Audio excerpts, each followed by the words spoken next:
Let's try a little thought experiment, shall we? Picture yourself standing right on the edge of a vast, sweeping desert. You can feel the sun warm on your face, the wind is blowing, and if you listen closely, it's almost like it carries the whispers of ancient voices. Today, we're going to take a walk through time together. We're heading to the Middle East, which is literally the place where human history itself was born. It's this incredible story of people, giant empires, and these huge dreams that honestly changed the entire world. So get comfortable and let's just jump right in. Okay, let's dive into this. Here's our roadmap for today. We'll be looking at the cradle of civilization, followed by the March of Empires, then faith and the Golden Age, borders and modern conflicts, and we'll wrap it all up with the power of stories. So, Part 1, the cradle of civilization, the land between two rivers. I want you to cast your minds way, way back. We're talking long before cities, before countries, way before kings or borders were even a glimmer in someone's eye. The earth was pretty quiet, but right there, the Tigris and the Euphrates rivers were flowing slowly through this really dry earth, bringing much-needed life. And people started to gather. This area became known as Mesopotamia, which literally just means the land between rivers. And man, it truly became the cradle of civilization. Think about it. They didn't have heavy machinery, no smartphones, not even books. But armed with this intense curiosity and a drive to cooperate, they dug these massive canals to water their fields, and they built giant temples entirely out of mud bricks. They looked up at the stars and asked some of the very first profound questions about who we are. And it happened step by step. Villages naturally formed near the rivers. Then those grew into towns because people worked together. And eventually, boom, cities are born and civilization emerges. But here's the thing you have to remember. Civilization isn't just about the physical stuff, like buildings or stone tools. It's really about people. It's about humans figuring out how to live together, how to dream together, and how to create as a community. That is where our shared story actually begins. So once these folks built their cities, they naturally wanted to trade, right? And they wanted to explore. This drive led to the rise of the very first great empire, Sumer.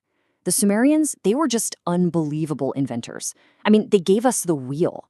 But maybe even more importantly, they invented cuneiform.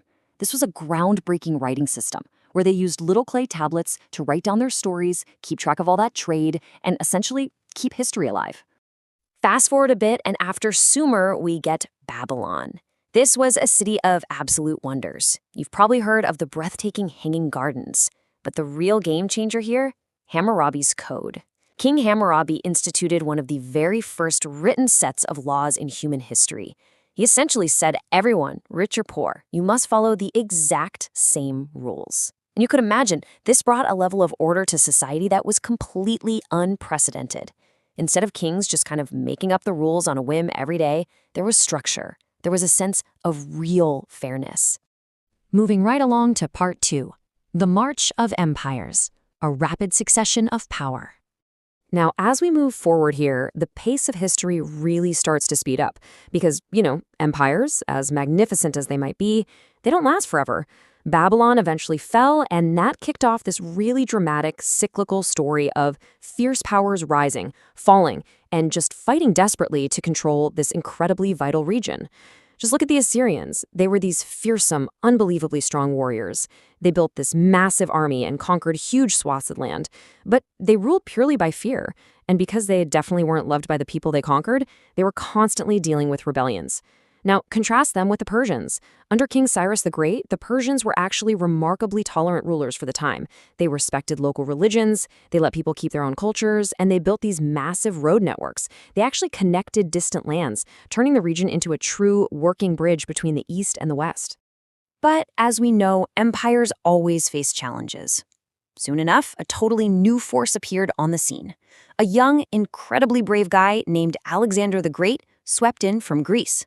He moved his army insanely fast and actually conquered the Persians. He brought Greek ideas with him, and this created what we call Hellenistic culture. It was this vibrant, just beautiful blend of Greek and Eastern traditions mingling together. And even though Alexander died quite young, the philosophy, the art, and the science that came out of this cultural mashup absolutely flourished. So after Alexander's empire eventually splintered, Rome was growing super strong over in the West, and Rome desperately wanted to control the Middle East. Why? Because it was the ultimate global crossroads. They wanted total control over those wealthy trade routes, the gold, the spices, the silk that connected Europe, Africa, and Asia. Basically, if you controlled this region, you controlled the world's trade, period. And while Rome did build these extensive roads and massive cities, which definitely brought a certain degree of order, they also slapped the locals with heavy taxes and a permanent military presence. So for centuries, Roman rule brought both immense, unimaginable prosperity, but also deep suffering to the people living there. Okay, part 3. Faith and the Golden Age, a center of global learning and belief. Let's just slow our pace back down for a second here. Because through all of this intense conquest and rapid change, the Middle East remained this fascinating crossroads where entirely different worlds collided. I mean, it birthed major religions with incredibly deep roots like Judaism and Christianity. And then, in the 7th century, a man named Muhammad received a revelation in the city of Mecca. He began spreading a very simple message: one God, kindness, and living a good life. And wow, did that message catch on? Just a few decades later, this new faith, Islam, spread rapidly across Arabia, right into Syria, Egypt, Persia, and way beyond. And this massive expansion led directly into what we call the Golden Age era. The Islamic caliphates that formed became so much more than just military powerhouses. They transformed into these dazzling global centers of advanced learning. Now, what's really interesting about this is the sheer scale of the intellectual achievements happening in Baghdad, which was really the beating heart of this Golden Age. I mean, they gathered the absolute brightest scholars from all over the known world. They actively tracked down and preserved these forgotten ancient Greek texts that Europe had just completely lost track of. They literally invented algebra. They vastly improved global medicine, and they built these pioneering state-of-the-art hospitals and universities. It was just a staggering, brilliant time of discovery and progress for all of humanity. Of course, we have to acknowledge that all this progress was also marked by really deep, brutal conflict. We see here this concept of the Eternal Bridge. You had European crusaders arriving, desperately wanting control of Jerusalem, which sparked brutal wars and the destruction of whole cities. Later on, the Mongols swept through and absolutely leveled Baghdad. It was devastating. Yet remarkably, and this is the crazy part, even through all this immense conflict, the destruction and the tragic loss of life, ideas and technologies still somehow managed to travel across this resilient bridge. The region's role as the ultimate connector of worlds, it never truly vanished. Which brings us to part 4, borders and modern conflicts, the dramatic shifts of the 20th century. So following the Mongol invasions, the powerful Ottoman Empire grew and actually ruled the region for several centuries. But slowly, inevitably, it began to weaken. And this brings us right to the modern era, where the political landscape changed incredibly fast. When World War I ended, the Ottoman Empire completely collapsed. Subsequently, European powers stepped in and just drew new borders on a map. They created brand new countries like Iraq, Syria, Lebanon, and Jordan, very often completely ignoring the local cultures and the deep histories of the actual people who lived there. And then oil was discovered. This instantly made the region globally vital, which led to a huge increase in foreign intervention and wars. Finally, as these modern nations were forming, Israel was created. Palestinians were displaced, and regional tensions rose sharply. All of these objective historical events directly laid the incredibly complex groundwork for the conflicts we observe there today. But despite all of those modern tensions, we have to remember this. The story of the Middle East is not finished. It is still being written. Today, right now, the Middle East is home to millions and millions of people who live, work, dream, and love. They remember their history, they deeply honor their ancestors, and they are actively looking toward the future. It is a place of tension, yes, but it is also a place of profound, enduring hope. And our final section, Part 5, the power of stories, building a global community. You see, history isn't just some dry list of kings, arbitrary borders, and old wars. It's about people who built things, who created art, and who believed in something better.